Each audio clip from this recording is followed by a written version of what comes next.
Okay, so we will continue with our event, and I think that the panel that we will be having now, it fits nicely what we have been hearing in the last discussion we had. So it will be on Russian society and the invasion of Ukraine. As the first session, we will have speakers. Each speaker will have 10 minutes to present, and it will be followed by the discussant and a discussion among all of us. So we'll have three speakers. Marat Shterin, who is from King's College London, Irina, who is from Higher School of Economics at St. Petersburg, and she will be online, and Hale, whom everybody knows here from this here university. And it will be followed by discussion by the discussant and comments by Samuel Greene from King's College London. So thank you very much for being here, and we will start with Henry, please.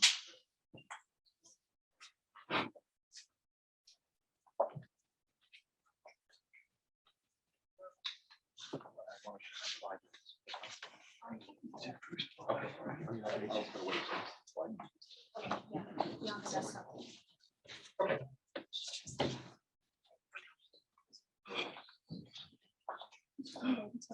Oh, yeah.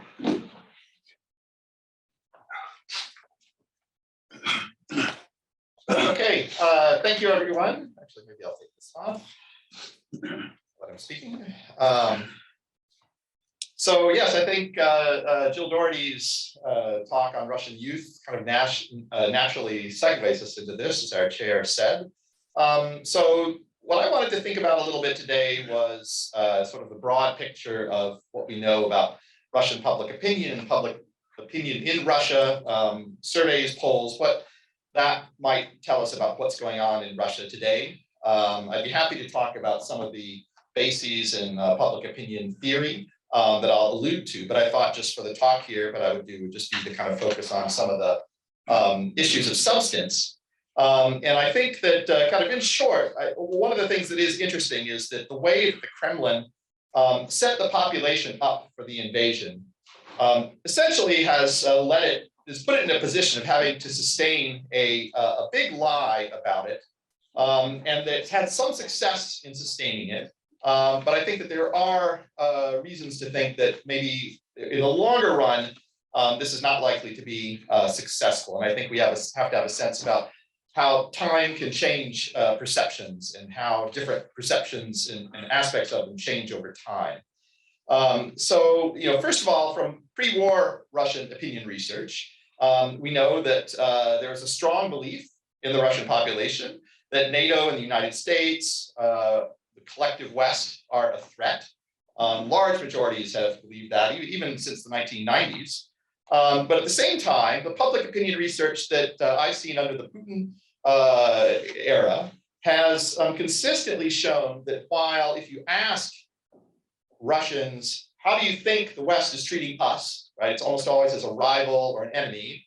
If you ask people how Russia should treat the West in return, they consistently want to treat the West better than the West is treating them. So the majority responses throughout the Putin era, up until December 2021, which is the last poll where I asked this question, was that they wanted Russia to treat the West as a partner, ally, or friend.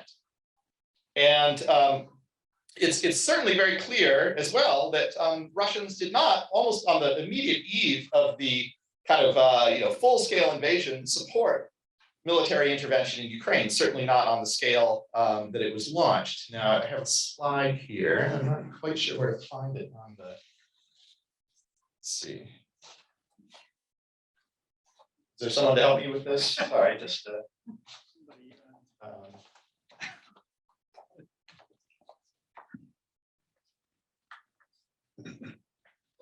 I had it up just a second ago. It's on the desktop. Yeah.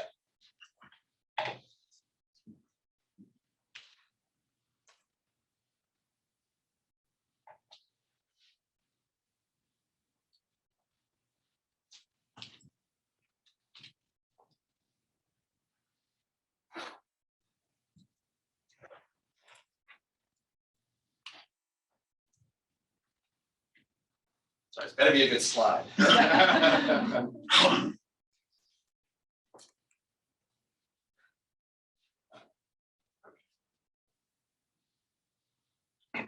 Sorry, one second. Okay, all right, that's good. Thank you, thank you.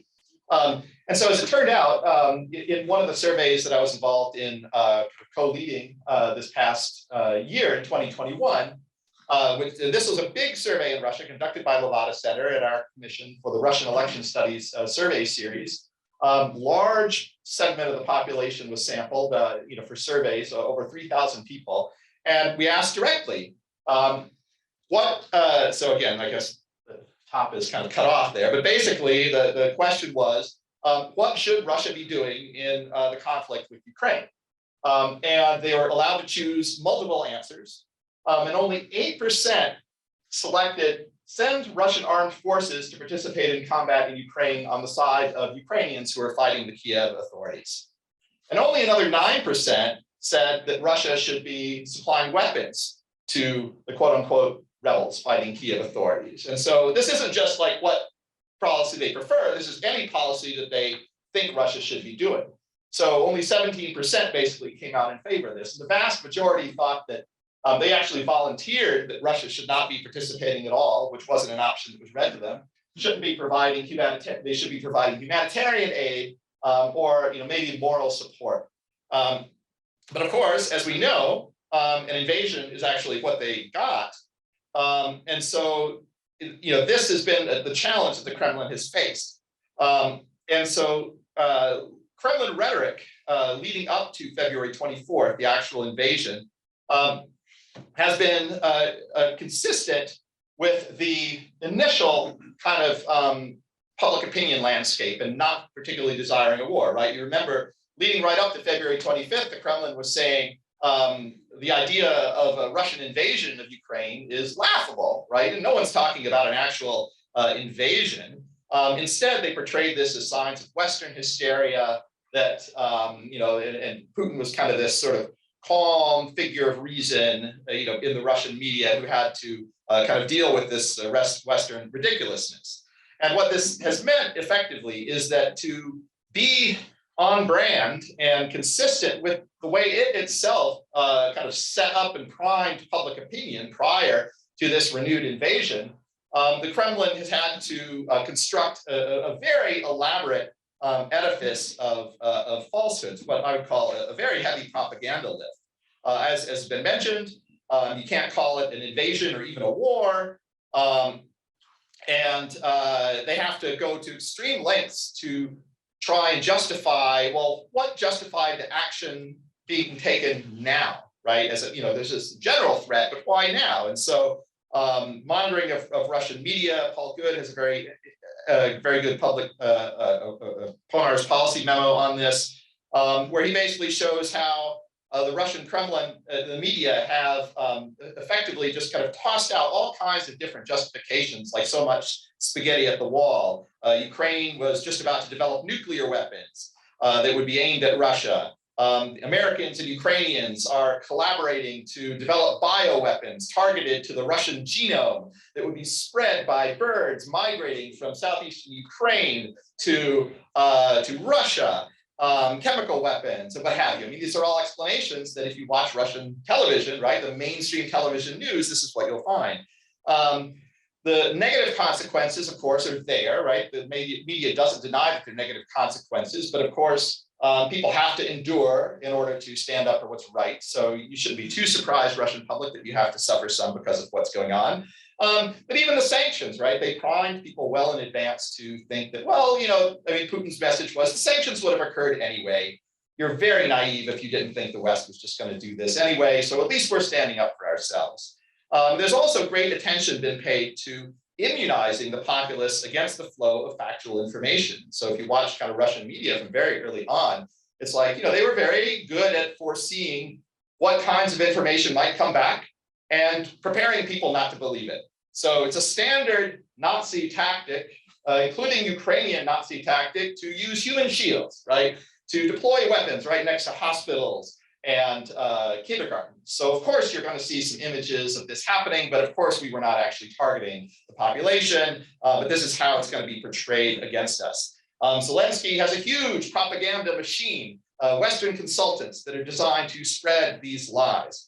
The SBU, Ukraine Secret Service, goes around trying to intimidate people on social media and forcing them to post false things on their own social media accounts that their relatives will read. So therefore, if your son, daughter, even might be calling, or nephew, relative is calling from Kharkiv saying, Russian shells are bombing my building, you can't believe it. They're just being forced to say this by the SBU.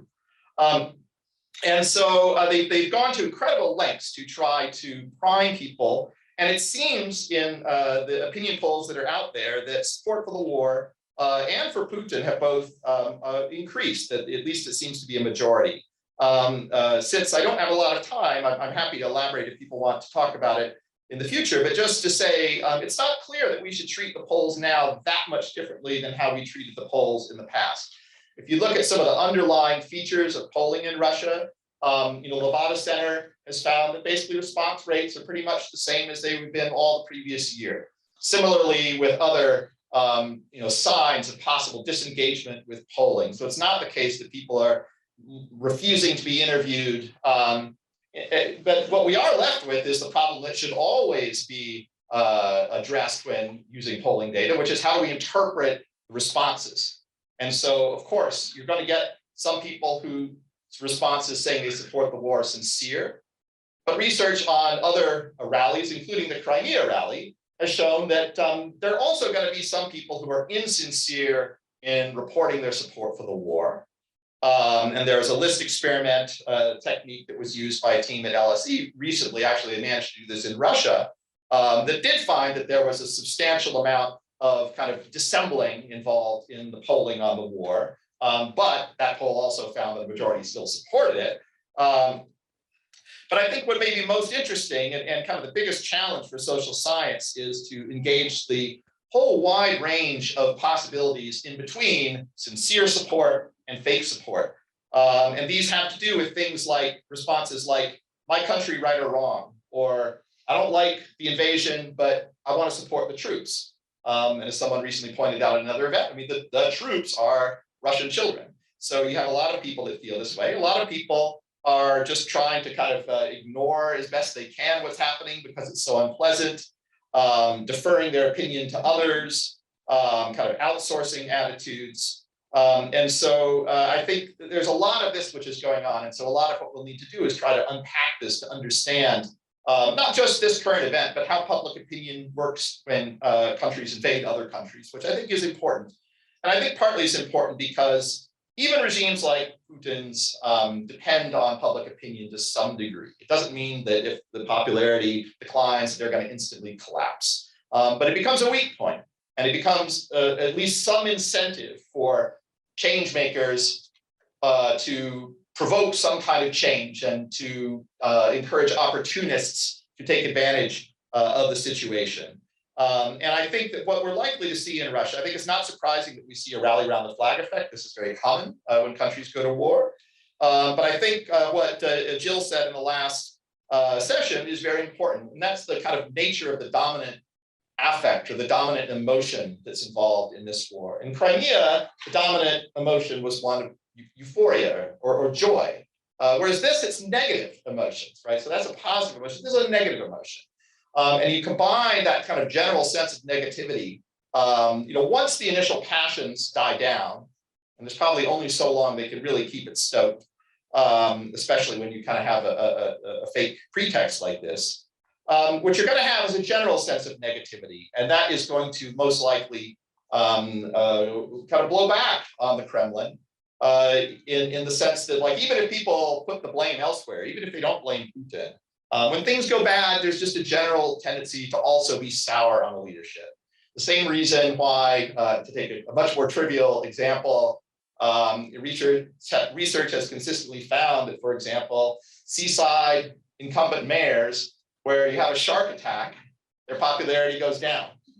In the same way that when you have governors of states whose universities, football teams win an unexpected victory, their popularity goes up. And so it doesn't have to do with any notion of causality. It's just a notion of kind of generalized affect, a general emotion that can feedback on the incumbents. So again, the question is though, how long that takes to actually kind of kick in for the regime, and that it could be a while, but I do think a lot has to do with how the war plays out. So let me just end that there, and I will look forward to the rest of the discussion. Thank you. Thank you. Thank you. So our next speaker joins us from St. Petersburg. It's Irina Busygina, and she'll be talking about the position of Russian universities. Hello. Hello. Can you hear me? Can you see me? Yes. Yes. Very good. Very good. Thank you very much. Well, in my very brief presentation, 10 minutes, I will talk about the positions of the Russian universities on the invasion in Ukraine and the future, which changed very much after the invasion. In which regard, this is what I want to discuss with you. And let me start with saying that I'm not talking about natural sciences. I don't know the situation in natural sciences that much. This will be about social sciences and more precisely about political science, so comparative politics and international relations. And I will mainly focus on the very important question of academic freedom. But before we will start talking, I will start talking about what changed with the invasion in February 24. I think that the situation before the invasion deserves a lot of attention, because this situation that we had in the Russian universities in political science before the invasion was not only interesting, but it was quite paradoxical in a way that we have believed in a two parallel, not crossing, if you want, worlds. While the university administrations followed all the instructions, or almost all the instructions, which they had from the state officials, there was the possibilities for relative academic freedom on the bottom level, so on the level of the faculty. What was the reason of this? Frankly speaking, I don't know whether such situation ever existed, with this kind of so much in any other country. I don't know, but it was really a very paradoxical situation in a way that this bottom here and the top here, and they didn't match at all. But what did cause this paradoxical situation? It was the very kind of reasonable thing. This was the desire or requirement of the state to improve the positions of the Russian universities, top universities, in the global ratings. And may I add here that in the Russian managerial or management culture, the ratings of the different kinds are very important. So this was very much about the ratings and how can you improve the position of Russian universities in the global ratings. So this is clear. You would need to improve it through the publications in the peer-reviewed English language journals. So this is about the publication productivity, and this is also about the visibility of the faculty also in peer-reviewed journals, but also in the international conferences of the different on the different kinds. So, and that's why the top Russian universities, and here and I emphasize this, the top Russian universities stimulated their faculty to publish in these journals. So they were ready to pay additional money for that. They also invite foreign scholars to teach and to make research on Russia and all the things like this. However, important note here again that I'm talking about top Russian universities, because it was a clear understanding that this is only a small, narrow group of the Russian universities which could ever be, kind of visible for the international scholarship and the academic world. First of all, I'm talking about my own university. This is the Higher School of Economics. The regional universities, they are the teaching universities, more or less, where the teaching load was is very high, very kind of heavy, and there were very few, just very tiny groups of people, just individuals who dared and who wanted to also be included into this global research and educational space. However, this situation was not sustainable. I cannot imagine how you can hold such a paradoxical, how this is mismatch, how you can hold it for a long run or for a longer run. And the balance was steadily shifting to the how should I say it, statutization, to the infiltration of state to the world of the universities, because this was also, I think it is an important note, this academic freedom was understood in a narrow sense, in a way that what the state for sure did not want was the spillover effect, when the academic freedoms would bring the faculty, would bring the scholars, these people to demand more to freedoms in a more kind of broader sense than this will be academic freedoms that spill over and then to the domain or to the world of the political freedoms. So this was the narrowly understood academic freedom. Still, you know, what has changed with the invasion? I would say everything. It is kind of everything. So this is we all know about the very famous, notorious, I would say, the statement of the Russian Union of the Russian Rectors of the Russian universities, which came on the 88th day of the invasion. So fast that it was very clear that the universities are the pillar, one of the main pillars of the Russian state, that the Russian universities should unite around the president and the army. The army, I would need to stress this. And the most important, I would say probably the absolutely important thing, is to continue the educational process, putting a special emphasis on the patriotic education of the students. This statement was more than important because it signaled that this mechanism, which somehow could allow to unite these two parallel worlds, was destroyed. It was destroyed, and it was, this continuation of this destroyment of this mechanism was with the further developments in March. Then the federal government agreed with the proposal of the Ministry of Higher Education and Science to suspend the accounting of the indexation of publications of Russian scientists in international databases and their participation in the international academic conferences. And what we see now in these days, this is the immediate or urgent, very fast creation of the national system, or I would say sovereign system, of the evaluation of the results of academic research. With this, for this talk, I have four, but very, very brief concluding remarks. The first one is, for me, the statement of the rectors of the Russian universities was very telling. So fast and so kind of so clear. When you have no room for interpretations. It was clear. I don't know who was the author of this text, but this kind of a very clear statement you really rarely kind of meet. So it was, and for me it was from this statement, the direct impression is that the rectors of the Russian universities did not make a slightest attempt to coordinate on a different text or to any other position which would be at least slightly different from this, and which would not that much coincide with the preference of the Kremlin, that is of the presidential administration. So this is number one. And the number two is, again, here I repeat that the statement has signaled the conscious, I would need to stress it, the conscious abandonment of this mechanism of maintaining academic freedom of the Russian universities, at least at this narrow sense, at least not spilling over to the political domain. So this is absolutely for me the end. The first thing, the third thing is that there will be no exclusions.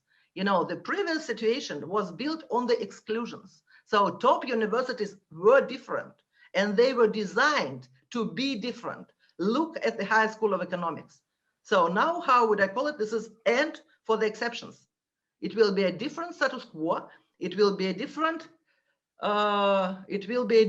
common denominator of the universities with no exceptions, and will be absolutely so with this coordinating on this national system of evaluation, which is critically, principally different from what was allowed for the top universities previously.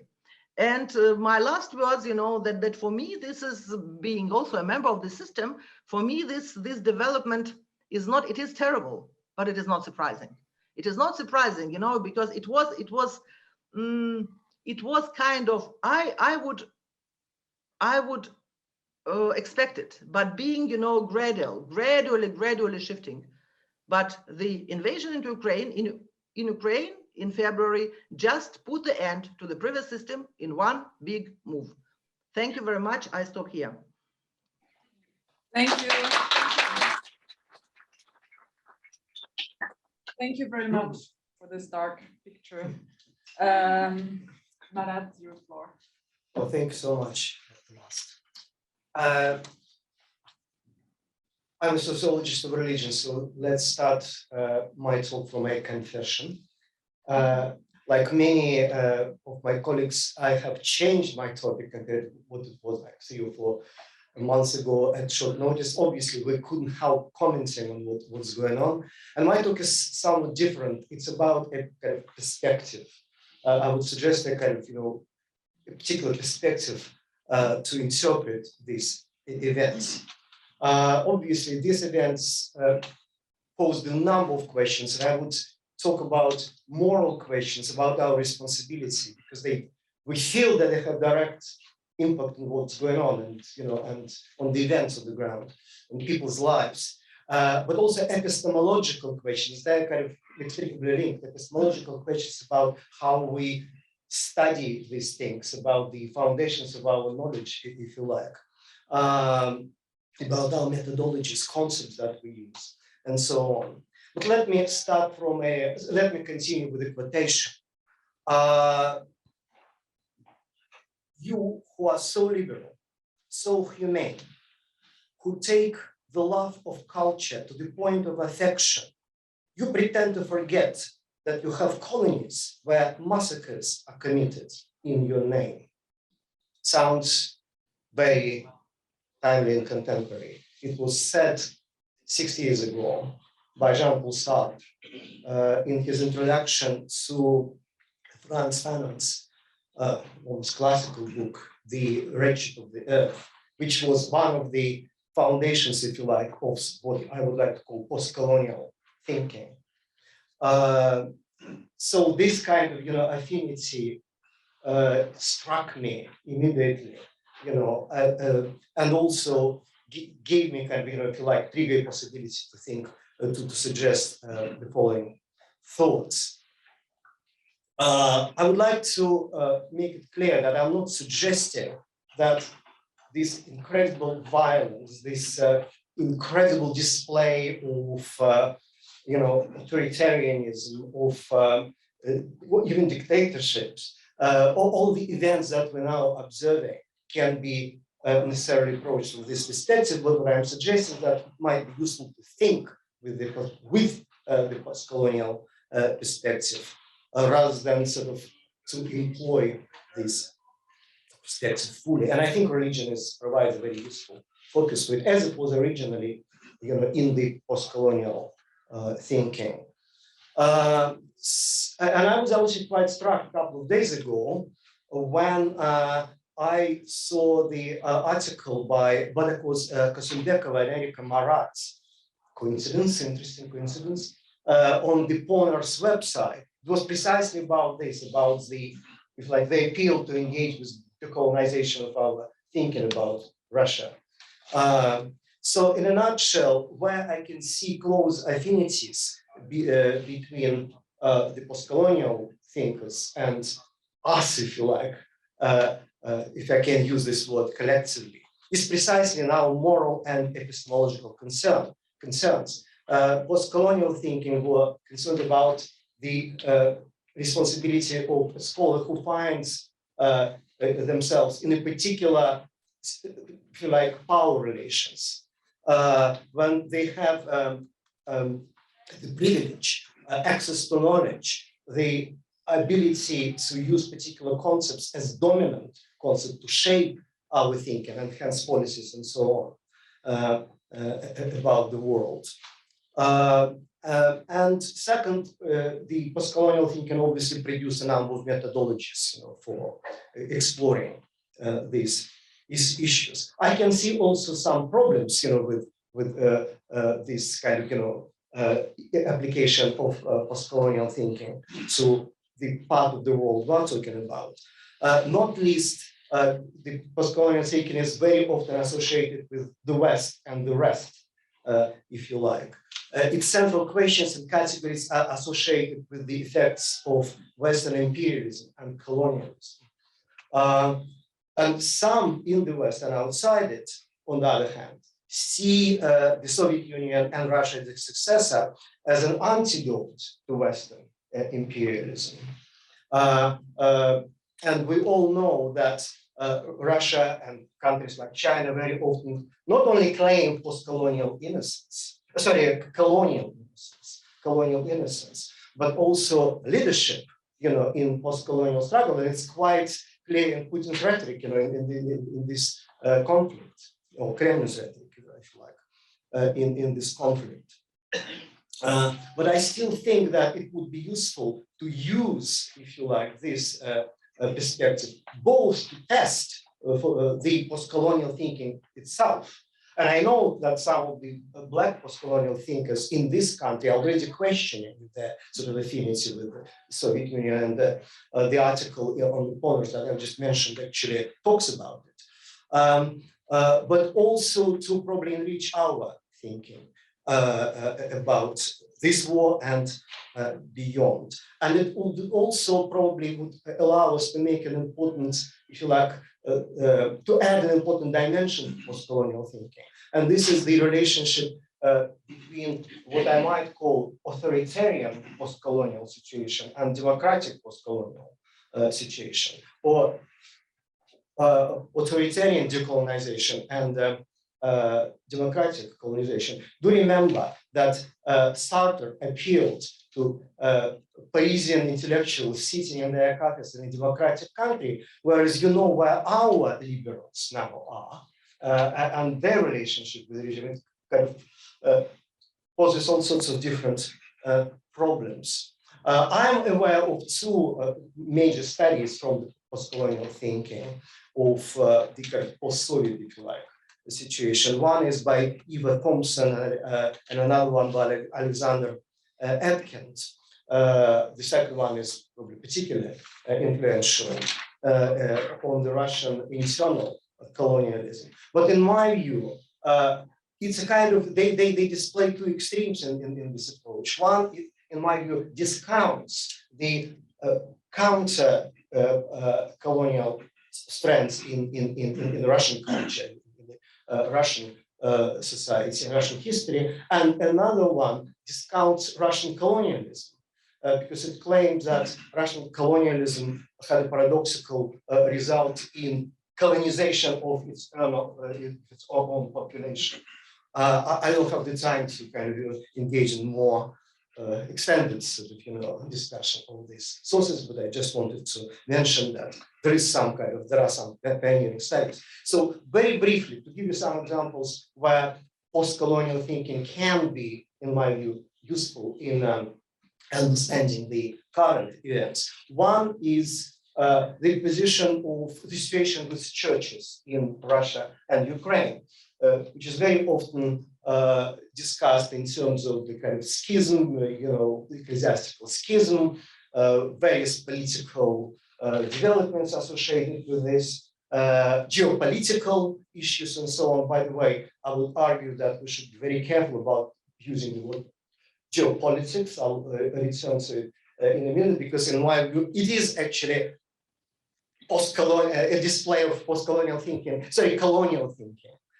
It needs to be decolonized, but I'll return to it at the end. So the churches, in my view, the situation is precisely that in Moscow, in the Moscow Patriarchate, is a, if you like, empire-saving institution. Empire, I don't mean the Soviet Union necessarily, just empire-saving institution. And in the developments that we're all aware of, leading to the establishment of the independent Church of Ukraine in early 2019, the attempt to decolonize, if you like, the situation and create an independent church is part of the nation building.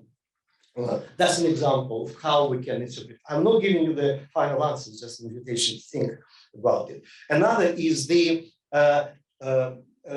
religiously infused discourses that we observe in this war. And they're strikingly different, Again, we've got on the part of Russia and Putin and Kremlin, obviously, this kind of empire-saving, neo-colonizing discourses where religion is used, to justify the war, justify the invasion and so on. But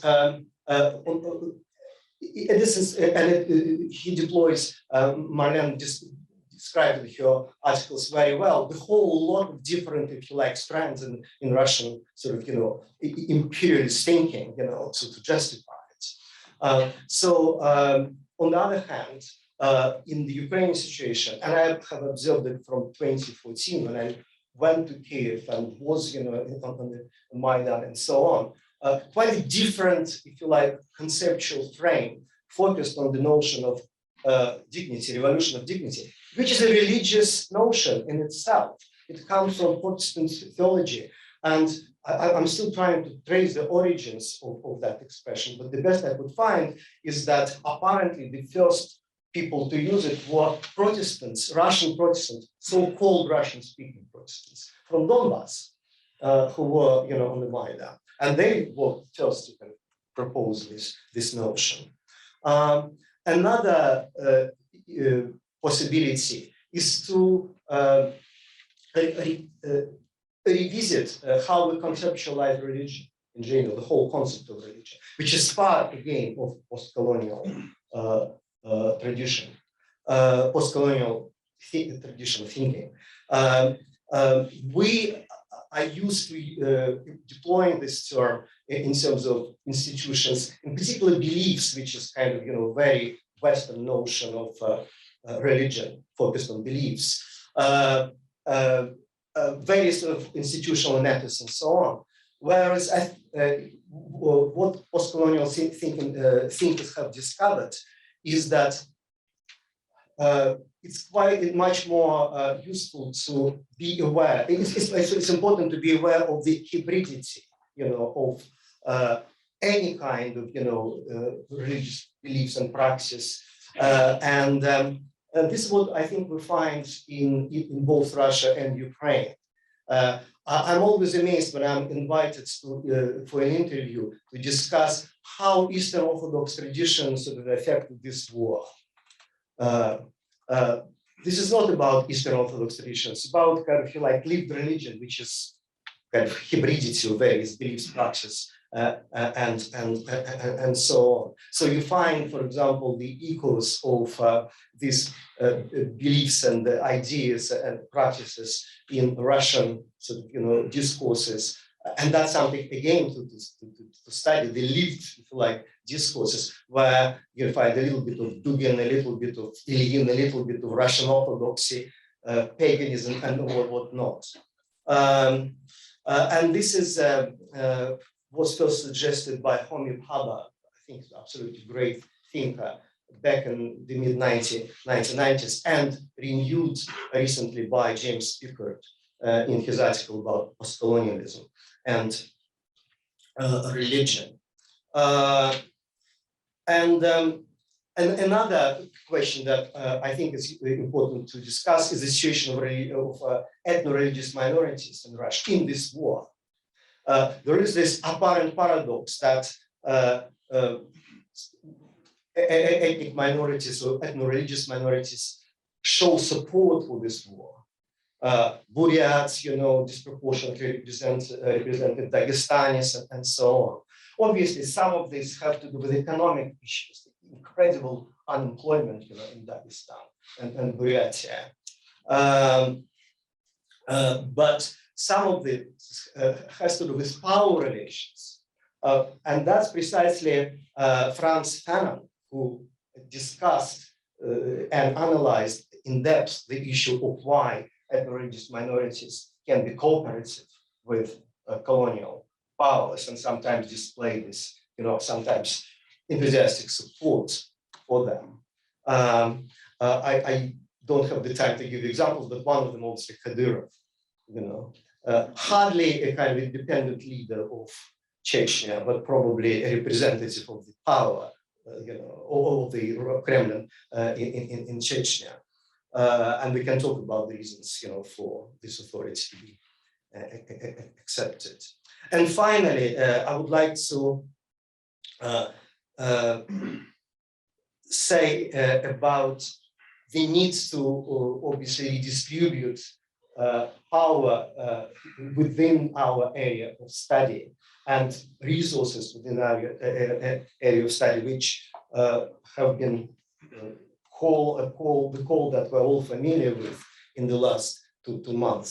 But I have to be, I would also ask us to be careful about it. I mean, this redistribution of resources should not be done at the expense of discounting the importance of studying Russia. It should be, we should need more resources for all of us, and more resources, even more resources for studying, neglected areas, neglected questions, neglected minorities, and so on. And finally, I promise to say about finally, about geopolitics. Geopolitics, I think we use this term a little bit irresponsibly. We tend to use this term a little bit irresponsibly, because normally what geopolitics is about sort of, the relationship distribution of power between big, guys, where, smaller guys don't have any say. In a way, this language perpetuates, the colonial thinking, and it needs to be decolonized. Thank you so much.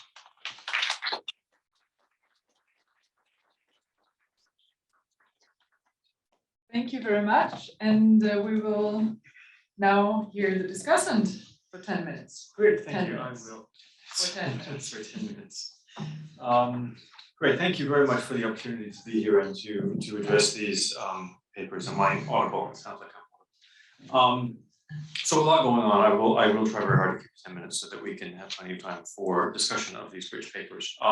There is, I think, a logic and really a commonality to this panel, right? So we started with Henry and talked about sort of things happening at the individual level. We then get to Irina talking about things happening more at the institutional and the systemic level, and then we get to sort of epistemology discussion with Marat. What I want to focus on in the comments really is questions of change and continuity. In the way that they're reflected both in all the things that the authors are talking about, also reflecting both in the comments, but also to a certain extent the things that were in the written briefs, which if you haven't had a chance to read out, you do. They're thought-provoking.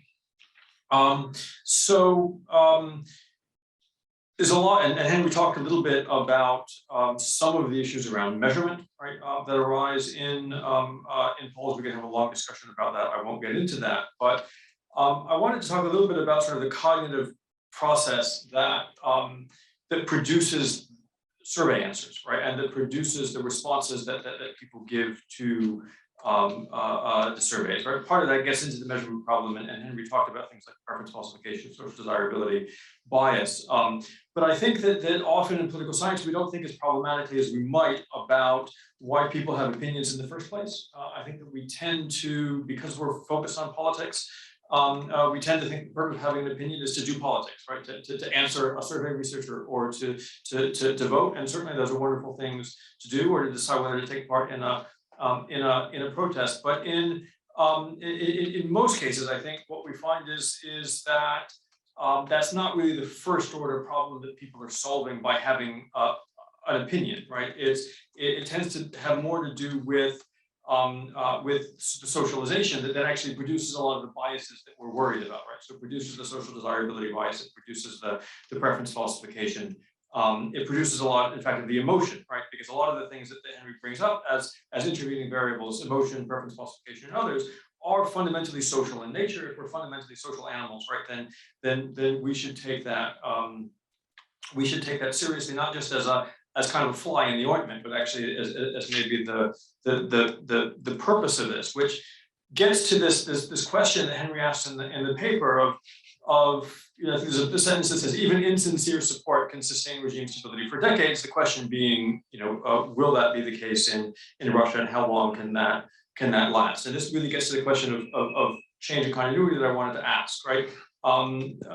In my reading of things, at least, and this is open to challenge, right? But it's really been horizontal relationships that have allowed that support, whether sincere or insincere, to sustain the regime, right? It's been what Graham Robertson and I have written about in terms of co-construction, but we're far from the only people to sort of to make that point, right? It's the system of relationships. Henry brings in Jeremy Morris, who talks about this as well, right? System of relationships that people have with one another, for whom having an opinion, right, makes you embedded, makes you sort of adéquat and part of society, right? So what I wonder is whether or not we're experiencing a kind of regime change, right, from a system that builds the legitimacy and the sustainability of the regime on the basis of these horizontal relationships, right, into one that is much more vertical, right? So if you take Guria van Treesman's sort of model of the distinction between spin dictatorships, which Russia has been their classic example, right, to the idea of a fear dictatorship, right? That is, I think, a transition from a horizontal relationship to a much more individualized vertical relationship between a citizen and the state. So does that mean that we actually need to maybe begin to understand, again, the processes that are producing people's opinions differently? To Irina's paper and discussion, right?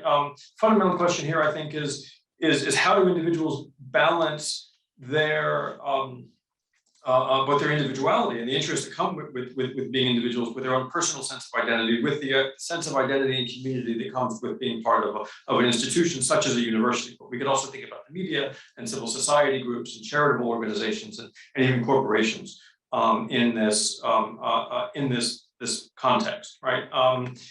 To what extent does institutional embeddedness, which we usually think of as creating opportunities, right, for action, is it now beginning to create vulnerabilities? Does it force people to act in different ways? And I think it's really interesting that Irina brings up this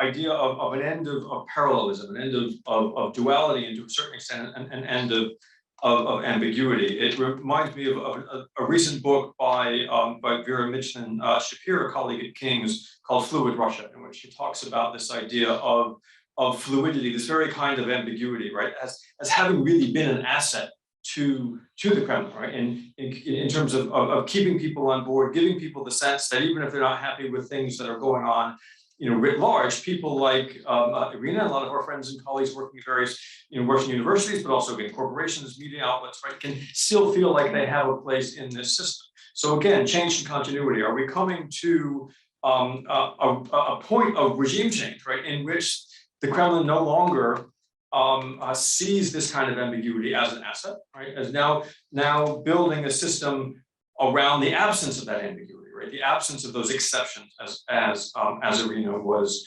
talking about. And I'm struck by, and I want to ask Irina maybe to help me resolve this. I'm struck by what sounded to me like a bit of a conflict in the analysis, right? Because Irina said, and it says in the paper, right, that what we arrived at is an outcome that was already inevitable, right? This was a direction which we're moving, we were going to get here anyway, but also started off by saying, everything's changed, right?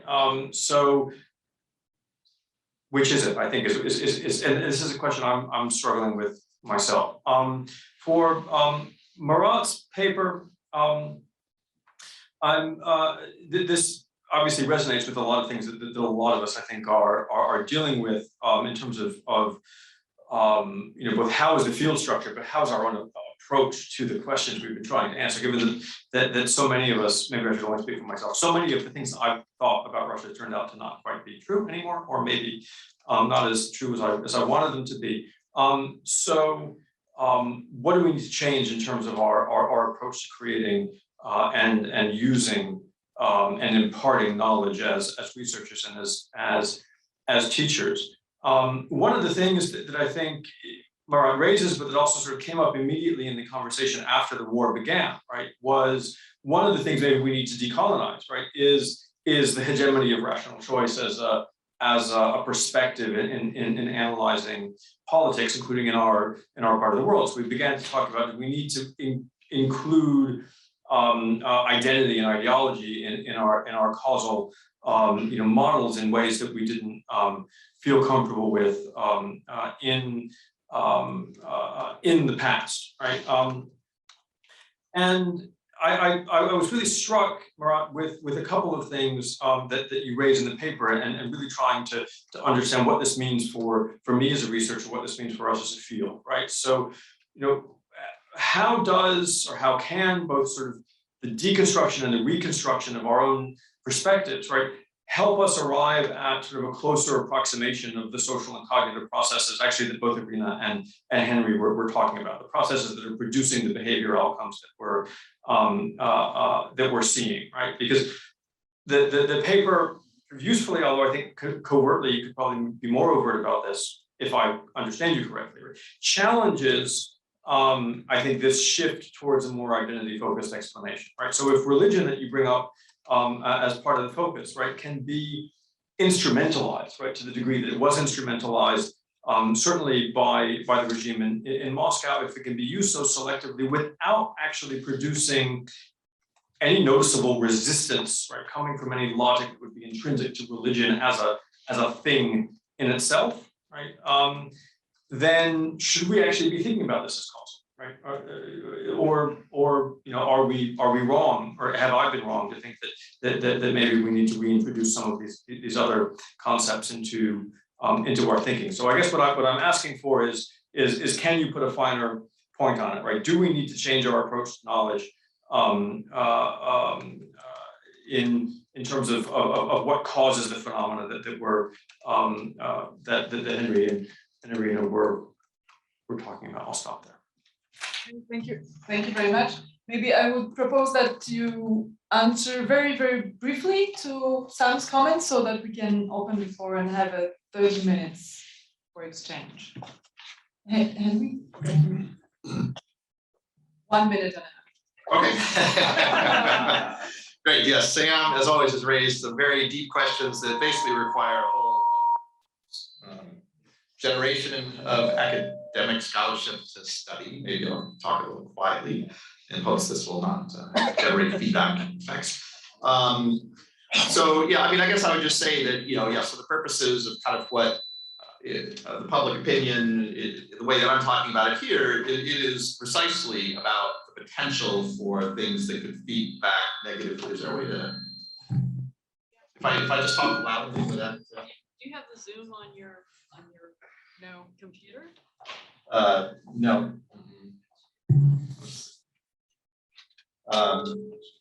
Maybe on the adjacent computer. We don't have the Zoom. That's really pretty unpleasant. Okay. Just be loud, Henry. Okay, yeah, I can definitely be loud.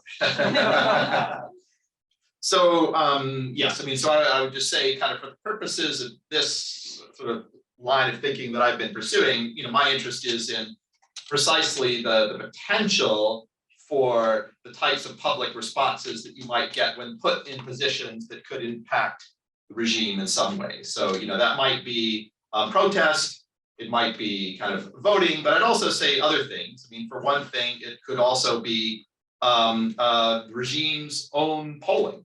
The regime pays attention to public opinion polls, regularly conducts them, so it's important to analyze because they themselves get information from polls.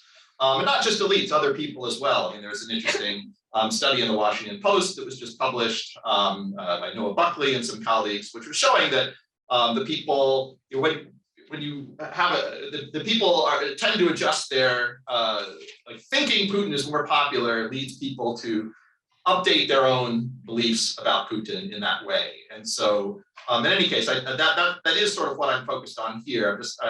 But it doesn't discount the more fundamental point that Sam is making. I guess just in response to the question, I mean, I'll have to think more about it. I'm not sure that the relative importance of horizontality versus verticality in public opinion is changing. For me, kind of a key question for horizontality has to do with like what creates the possibility for the horizontality going in a particular direction or other. Like what leads people to kind of tip or coordinate their opinions in one direction versus the other? How are these kind of focal points created? And so I think that's one of the interesting things that we see with these big events, is that by controlling the event agenda, right, by creating major events, that's part of what the Kremlin is doing, and immediately shaping how events are perceived, and not only just the emotional tenor with which events are perceived, but also the sense in which there is a majority in one direction or other. So it's the idea of kind of creating events which can lead to certain kinds of social pressures, which then can shape how people respond one way or other, as far as the horizontality is concerned. And so I think that there's probably still a good mix of both. I'm not sure that that's changed, but it's an interesting question. I'll be happy to continue thinking about it. And I look forward to reading more of what's.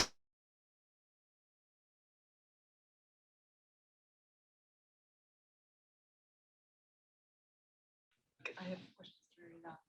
Oh, okay, that's fine. So it's about how postcolonial, sorry, decolonization of our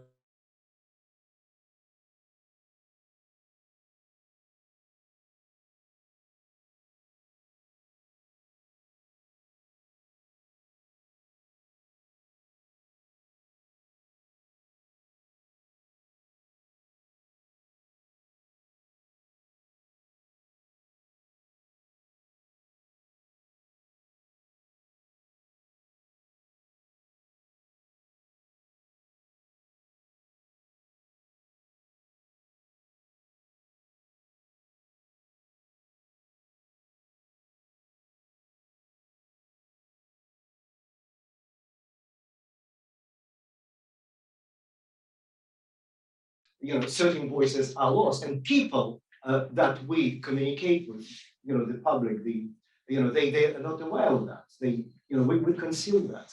This is it's absolutely compatible with the general, if you like, methodologies that we use to identify as many, if you like, voices, as many actors, as possible.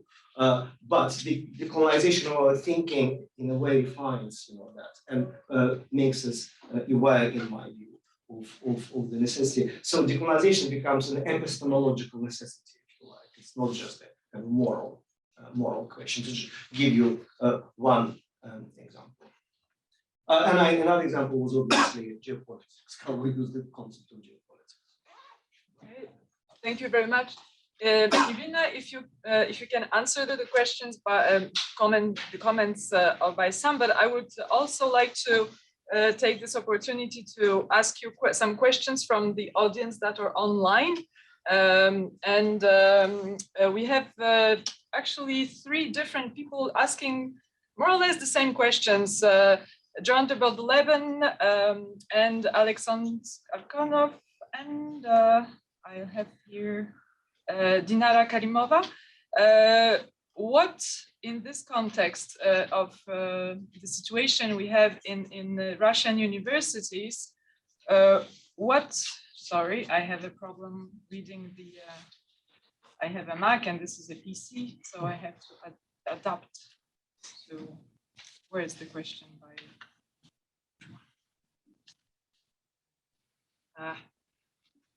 Okay, sorry. So how can or should Western scholars constructively support colleagues in Russian universities without implying acceptance of the position of directors? Should cooperation only be maintained with individual scholars outside of any institutional structures, or are these cases where it is appropriate to maintain cooperation with institutional initiatives run by trusted scholars? And what is the situation with institutes of the Russian Academy of Science? So if you could bring all those answers together. Thank you very much. But I can first answer to Sam's comments, right? Yeah, right. Okay. I hope you can hear me well, because here this is I don't know what kind of problem this is. Sam, thank you very much. I love this change and continuity. Although personally I feel that my world is in ruins, but still I love the perspective. If I try to distance from my personal feeling, So I think this is a very good perspective. And with regards to the ambiguity or fluidity of Russia, yes, another very good idea. Though I always had the feeling that this was meant to be the controlled fluidity, controlled ambiguity, and not as such, not a full-fledged ambiguity. If we understand what does it mean. And I also think that the university communities are very interesting communities. And I will now say what probably I can dare say, but I will still do that. And this is with regards to the question, who are the university teachers? Who are they kind of with their relations to the state? They're budgetniki. Они budgetniki. So this is, and I always thought that they were at least special kinds of budgetniki, a special group of budgetniki, very different from different groups of budgetniki, so those who are paid for the state employees. Now I don't have the feeling. I think that they will be a real budgetniki, as as different as it could be as the people working in the business or the cultural elite, and so on and so forth. And why do I think that this was inevitable? I think that the change of the situation was inevitable because what it was. It was artificially created with a very pragmatic purpose, created a very small island of the top universities, with the special rules and with the special remuneration and so on and so forth. And this small world, small island against the ocean of the regional universities in Russia. And so what did we observe? We did not observe the expansion of this topness, of this quality, of this topness to the other universities. They have never created of kind of grow up to be a critical mass. So that's why, there were no self-enforcing process in Russia. It was it 100% artificial? I don't know, but still it was not self-enforcement in this kind of the existence of the parallel worlds. They should be parallel, they were parallel, and also this controlled relative academic freedom and no spillover. So that's why. And with regard to the this is to the question of the free people. Frankly speaking, I was expected such a question. Sure, because I'm asking myself this question all the time. And what I could say very briefly that yes, this is on the individual level, and probably to maintain and develop cooperation only with those who still publish in the academic journals. It's not that much about the kind of swear that you are against the invasion of the Ukraine. So you cannot do that, and probably you should not do that. But the idea to understand who is this person?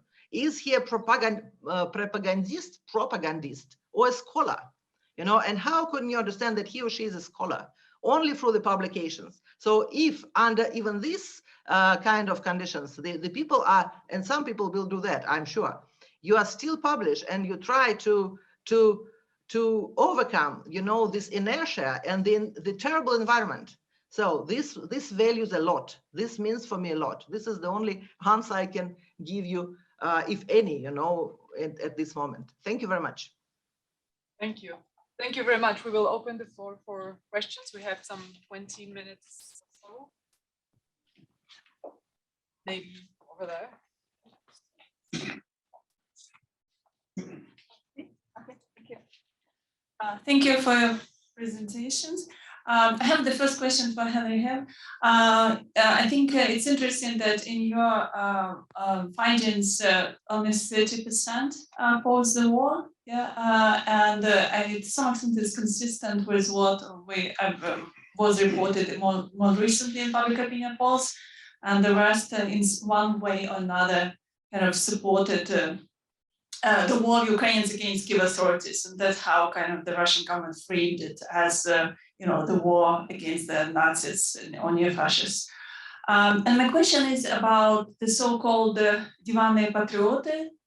I think that most public opinion polls would claim that the majority of Russians support the war, but I wonder if in your research and in this public opinion poll, you had any question related to the actual action in support of the war. More specifically, I mean, in the past, some opinion polls asked are you willing to fight to defend your country? You know, not necessarily referring to this operation, but more broadly, because I think that's one of the reasons why the Russian government is still hesitant to declare a full-scale mobilization of the population, because they're afraid that many people would be reluctant to go and actually die in Ukraine, while in Syria they support the war. And my question for Irina is related to the different types of universities that exist in Russia. Do you observe that there is a variation in the level of state repression on different types of universities? You know, исследовательские, опорные университеты, or, you know, maybe less prestigious academic institutions. Institutions like High School of Economics able to still enjoy greater freedoms? I mean, or I don't know, European University in St. Petersburg, or are they under greater pressure to, you know, comply and follow the official government line? Thank you. Thank you. Maybe before responding, we will take one other question, and I would ask you to have short questions so that we can have more participants. Yes, because it's there, and then we will move to the other side of the. So my question is, obviously, the invasion of Ukraine was predetermined by leadership, and you know we can see the slow build-up to action. But like you said, the information that Russian media and Russian officials were putting out was very much an invasion is, you know, preposterous. This would never happen. And with Russia's history of Maskirovka and different kind of information tools, do you see a disconnect between this planning for the invasion, but not actually putting the public on a war footing and kind of getting them behind it? Do you see that them fixing that now, or do you see a disconnect that they're having issues getting it going now? Thank you. So maybe we will go on. Who wants to jump in? I guess. Okay, I can. Yeah, I mean, just to make clear, you know, the polling that I've been involved with in Russia, I haven't done anything since the December 2021 poll. I mean, so all I've seen have been, you know, a few surveys that have been conducted by Levada or some others that were mentioned, and I haven't seen, like, well, I don't recall anyway, like direct questions of the type that you're mentioning about kind of whether people themselves, how many would be willing to go fight the war. But I think that kind of at least the previous poll indicates that number is pretty low. I mean, if there are not that many people that were kind of supportive in general, probably few would be willing to support it. What's changed now is that the regime is framing this as existential for Russia at this point. And the more the conflict goes on, you know, the more realistic maybe that becomes, the more people die and the more kind of fears and hatreds, you know, get inflamed. So I don't have any basis upon which to venture an answer. What I would maybe point people to would be a very interesting short piece by a really outstanding GW PhD student, Adam Lenton, which had just appeared, I think, in Riddle, Russia, or at least will. And he basically does a systematic analysis of the troop deaths in Russia that have been reported, and kind of along the lines of what people you know, have said, even controlling for economic and other factors.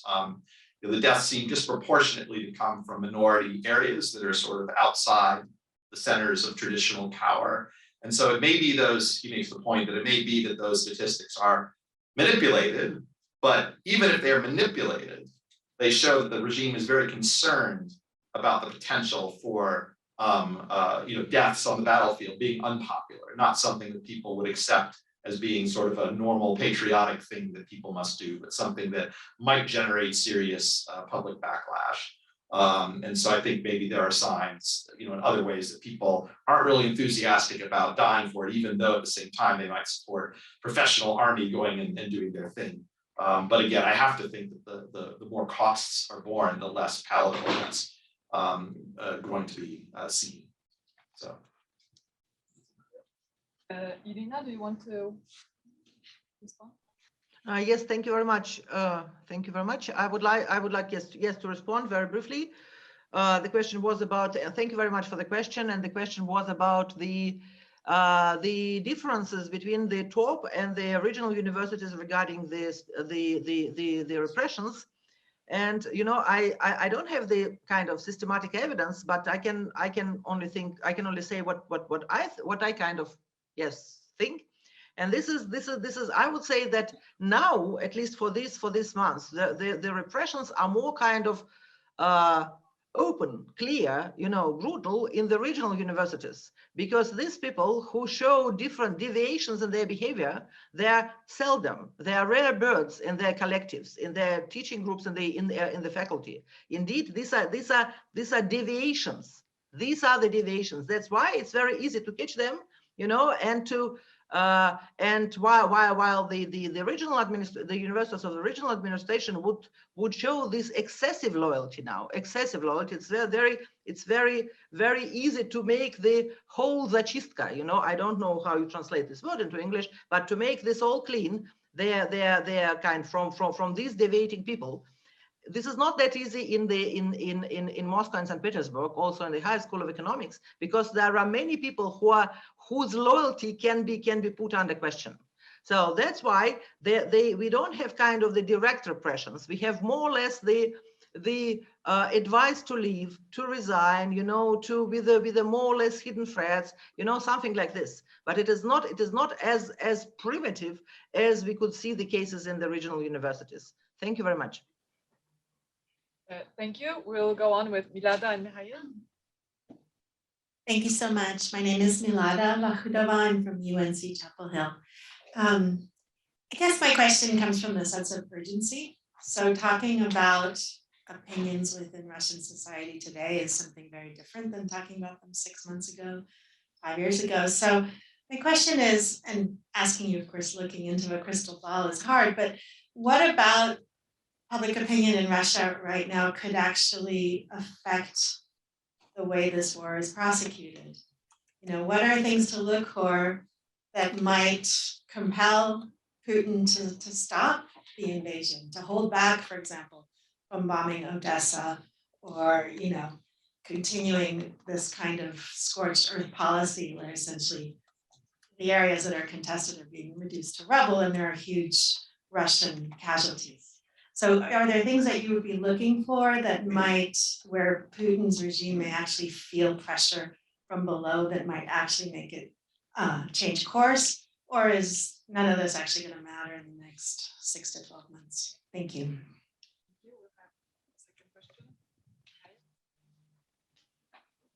Thanks.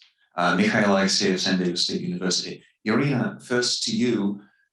You use the word war in the very title of your paper. You use it throughout the paper. Clearly, Russia is involved to war. I think it makes you liable to be imprisoned for 15 years in Russia, or can you get away with it because it's in English and outside the Russian audience? And what is your longer-term strategy of pursuing independent scholarly work in Russia?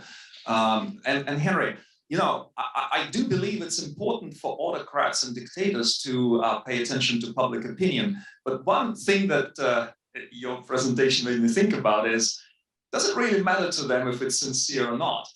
Because the source of their rule is periodic, regular, mass demonstration of public support and loyalty.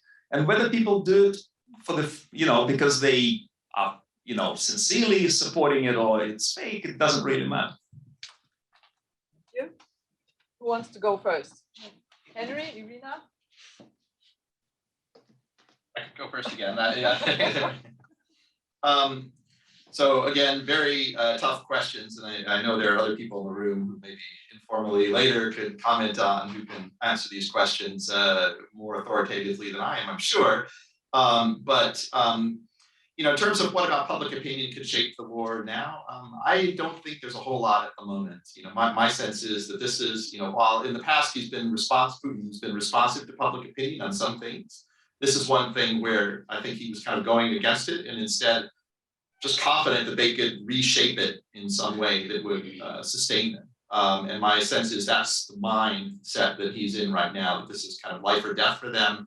They'll try to make the public opinion work for them. But I think like what could change, if one was thinking about it, would be, if the losses were severe enough in the, on the battlefield, that, maybe this leads to some just like obvious losses that are so obvious that can't be ignored. Again, I'm just kind of thinking what you could look for, and I think that would be what it would have to be, some kind of World War I type scenario where you start getting, not only losses but defections and people coming home and in discontent within the ranks, and maybe some kind of revival of protests at home. But again, there's so much militating against that right now, especially in the initial months after a war when rallying around the flag is so much usually the norm. I think even that would probably have to take some time to occur. So the short answer is, unfortunately, I don't think that he's paying a lot of attention to public opinion itself now. I mean, I'm sure they're monitoring it, but I don't think that that's driving it. And that, if he saw, well, the majority are against the war, I'm going to stop. I don't think that's what's going on. And in response to Mikhail's question, to some extent, I think it's right. They don't care whether it's sincere or not. I was talking with Masha Littman not too long ago, and I don't want to necessarily represent her opinion this way, but a lot of this is about just trying to keep the public demobilized in a way. And so it's not about kind of just actively mobilizing active support for the war, or even spontaneous grassroots support for the war. Right now, it's about demobilization, and I think that kind of fits into before, like they recognize it wasn't something that was kind of it was in the air. It wasn't something that was in the air and just waiting to be done for someone to tap into, like arguably Crimea was. There's a lot more pre-2014 support for the Crimea annexation than there was for doing anything like this in Donbass. But I do think it matters in the longer term, because sincere support is always better than insincere support. And I think the insincere support is much easier to unravel, and to unravel very kind of suddenly and spectacularly for random reasons, like you saw happen in the Arab Spring, right, where some guy lights himself on fire in protest, and it just happens to capture the spirit of the moment, and you get people pouring out in the streets, and then militaries defect to the people, and then that's how you get regime collapses. So at least that's sort of an initial set of thoughts on that, but happy to continue the discussion with many other people here in the room. Irina, your turn. And then yes, my turn. Thank you very much. Mikhail, why are you asking me these questions? Huh? This is they are very serious, they're very serious for me, but they're private. So I will tell you on the first question, I will tell you, so why war, and I use the word war and invasion, and please don't think that I'm hiding and I feeling safe because we are I'm virtually online in Washington, and probably my Russian administration will never find this conference and so on and so forth. No, this is absolutely not the case. I hate using the high words if you want, but for me, this is about me only, and this is for all in Russia. We have this individual choice. For me, this is no option at all and no hesitation at all. I say война, да, и нападение, и инвазия, и что угодно, да. In Russia, I say it in Russia, I say it in English, so I say it in German.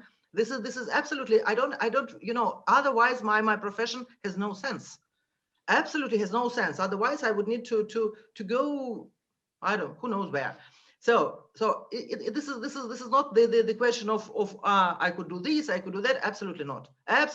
But in these days, each one of us, of the faculty in Russian universities, have their own individual decision. That's it. I try not to condemn the others and not to criticize the others. This is for me. And with regard to the long-term strategy of mine, my answer is even shorter. Не скажу. Yeah, so this is I'm not going to and I will not tell you this because I don't know, because I still have hopes, stupid hopes, but I still do have them. Thank you very much for your questions.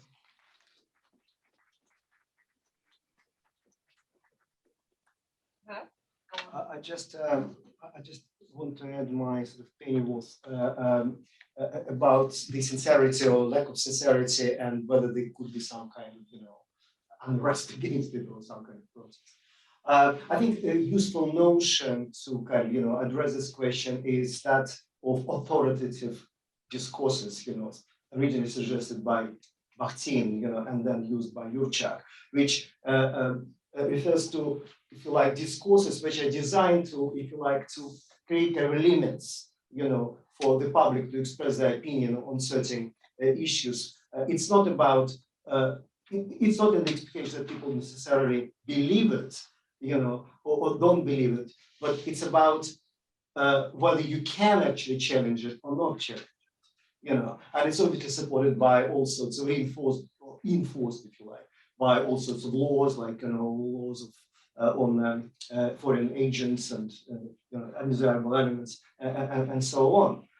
And the kind of discourse that this regime created is this kind of attempt, which escalated during the war, at the authoritative discourse. I think, although there is no kind of, and this discourse obviously need to be plausible for people. Who would argue against the need to defend your country, against the existential threat? You might not believe that you have to do it yourself, but generally, you can't argue that, it's a completely sort of fake idea, if you like. Or that, you need to conquer Nazis and fascists, in Ukraine, that it's really dangerous and to save Ukrainians, from their own Nazis and fascists. This kind of discourse, you can't really challenge it, in particular if you know that, it will also be a breach of law. This is not withstanding. But these discourses, as I say, they need to be shared, they need to be plausible for, considerable number of people, for them to believe it. So I don't know what might happen. Thank you. We have 3 minutes. And I have 2 questions here, and there's one that really, please, very, very shortly, and we will have the I have a very short question to ask of Irina.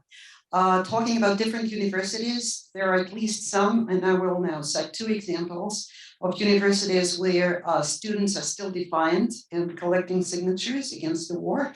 One is the University in Novosibirsk, in Akademgorodok, and the other is a university, not a major university, in Yekaterinburg, as far as if I remember correctly, the University for Art and Architecture.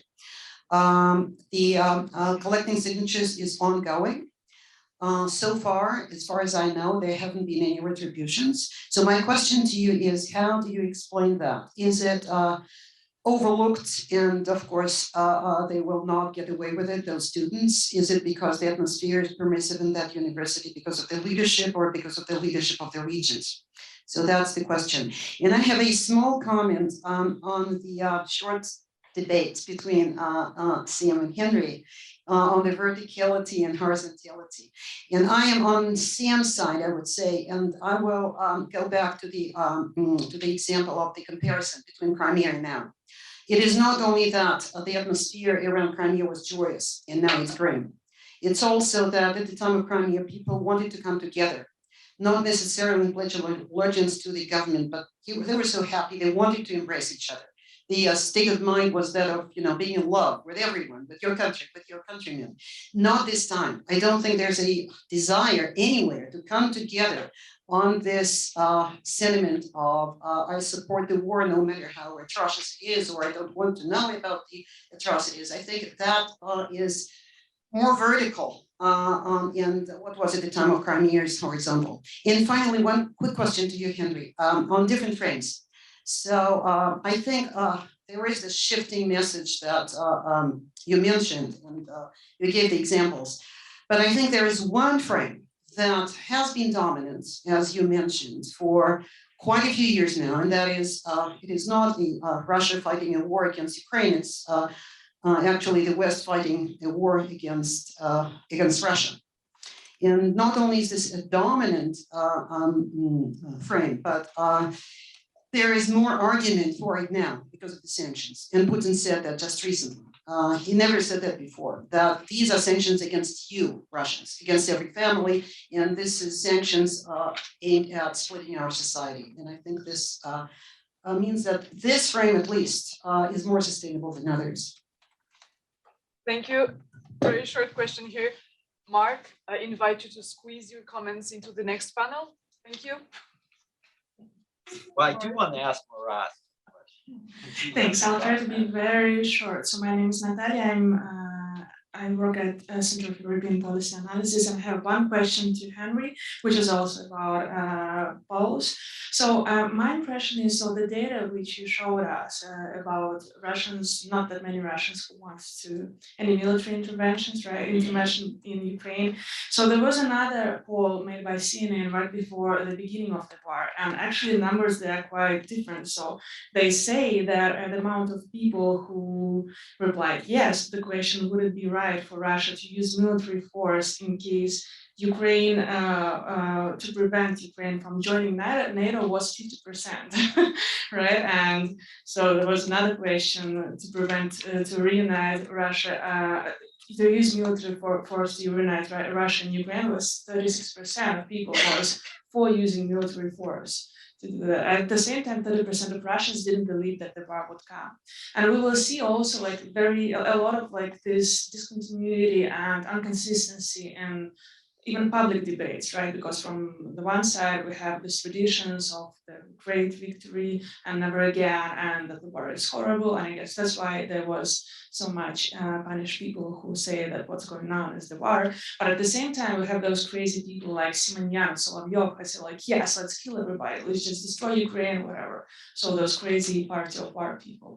And I don't know how we can interpret those polls, because we see very similar questions and tremendous difference in answers there, right? And the second question is to Irina. I try to be very short. So I'm wondering what's going on now with all those programs which dominated Russian science and education for previous 10 years now, I guess. So there was this idea of bringing Russian university to the top 100, this program 5100, right? And there was a lot of money involved in that, and there was this School of Management who tried to organize all that. So what happened with all those people, with all those money, and like the very like imagination of Russia being the part of some global science and education research things? Thank you. So I invite our panelists to have a final word. You pick and choose for the questions because we are over the time. Sorry, Magdalena. Okay, go on. Okay. Okay, I mean, maybe I'll just be happy to kind of follow up with people before. I mean, that is one of the problems of public opinion polling is kind of the different wordings and the samples and the way you frame things, you know, can get different sorts of responses. I mean, I'm not sure that I disagree on terms of the kind of the effect of Crimea in terms of what it did in terms of horizontality and verticality. I mean, maybe I'm just not using the same language in the sense that like kind of, you know, the Crimean issue came from above, but it catalyzed something below. It catalyzed both horizontal pressures at the same time that, you know, there is a vertical element as well. And I guess my point is I'm just not sure that the fundamental relationship between the regime and public opinion is changing. I think that's my you know, kind of my larger point. I'm not sure. I may be convinced, but thanks. Thank you, Irina. Thank you very much. I will try to be as short as possible. The first is Masha. Thank you very much for the question. So this is about these two Novosibirsk and Yekaterinburg examples. So these are deviations. These are absolutely deviations. And how do you explain deviations? You explain deviations by a combination of specific factors, combination altogether. And indeed, you are right. So this is at least about here the Yekaterinburg. It is a special region. Just remember what Solovyov recently told with regard to you probably know what he did tell about how he did call the Yekaterinburg and the Sverdlovsk Oblast, and what did the governor answer. I'm not going to speculate about this more.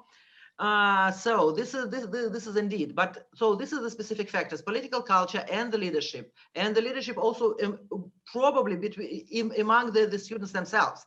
So but the other more general argument is very, very general and very, I would say, argument. You know, Россия большая. So Россия такая большая. Russia is so big that you can find everything. You know, then you would have, if you would find protests in the non-protest time, you will find protests in Russia because Russia is big. So to find the deviations in Russia is kind of not a big deal, I would say. And Novosibirsk and Yekaterinburg. These are the cities where if any, then if somewhere, then in these cities. So, and with regards to the money, what is with the money? The money are spent. I don't know exactly, but I suppose the money are spent, but the money are also transferred to another strategic initiative of Russia, and this is what is called strategiczne projekty, strategic projects. And these strategic projects that now are kind of coordinated by the university administration, and the idea is to help the Russian state solve its problems. So it's a very different idea. So this is from the ratings in the global, from the good places in the global ratings to the kind of Russian state, and the idea to help, especially in this difficult times of the international sanctions. So this is the money is safe, you know, just they are kind of reoriented from one goal to the other. Thank you very much. Thank you. 1 minute, Marat. Okay. I just want to give to offer a clean bill of psychological health to Simonian and Solovyov. They're not crazy. They know what they pay their money. That was short. Yeah. Very good. Thank you very much. Thank you for all panelists. Thank you, Irina. Thank you very much.